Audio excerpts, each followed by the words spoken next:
সূর্যোদয়ের আলোয় মিশে থাকা রক্তের ইতিহাস। একটি দিন যার প্রতিটি মুহূর্ত আঁকা হয়েছে ঈমানের দীপ্তিতে, ত্যাগের গাথায়।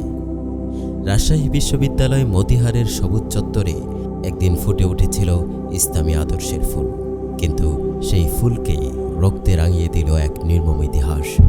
11ই মার্চ 1977 সালের 6ই ফেব্রুয়ারি বাংলাদেশে ইসলামী আদর্শকে ছড়িয়ে দিতে যাত্রা শুরু করে ইসলামী ছাত্র শিবির।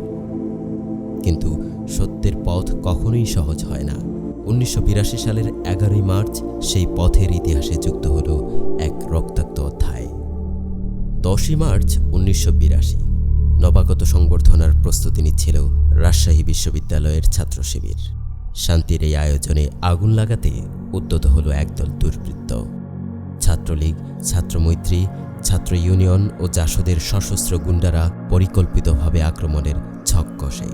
নবীনবরণের প্রচারকার্য চালানোর সময় সর্বদলীয় সংগ্রাম পরিষদের সন্ত্রাসীরা তাদের উপর হামলা চালায়। এতে কয়েকজন শিবিরকর্মী আহত হয়।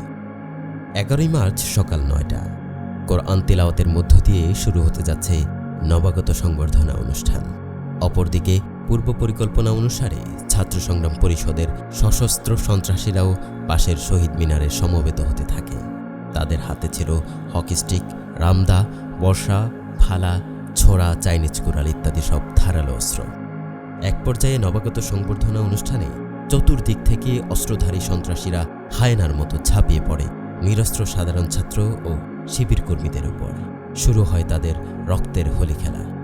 আত্মরক্ষার জন্য শিবির কর্মীরা বিশ্ববিদ্যালয়ের বিএনসিসি ভবন ও কেন্দ্রীয় মসজিদে আশ্রয় গ্রহণ করে, কিন্তু সেখানেও হায়নাদের ধাওয়া থেকে রেহাই পায়নি তারা।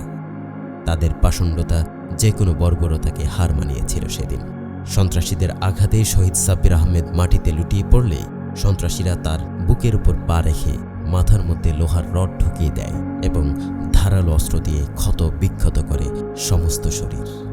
শহীদ আব্দুল হামিদকে শুইয়ে দিয়ে একটি ইটের উপর মাথা রেখে আরেকটা ইট দিয়ে তার মস্তক থেতলে দেয়। তার মাথার মগজ বের হয়ে ছড়িয়ে পড়ে। রক্তাক্ত আব্দুল হামিদের মুখমণ্ডল দেখে চেনার কোনো উপায়ই ছিল না।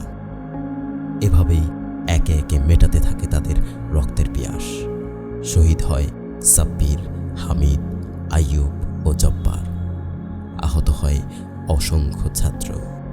তাদের রক্ত আজও আমাদের প্রেরণা যোগায়, সাহস দেয়। আমরা তাদের আত্মার মাগফিরাত কামনা করি।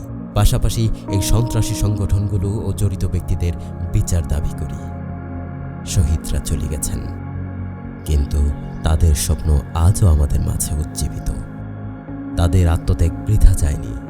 সেই চেতনাকে বুকে নিয়ে বাংলাদেশ ইসলামী ছাত্র শিবির এগিয়ে চলছে অদম্য গতিতে।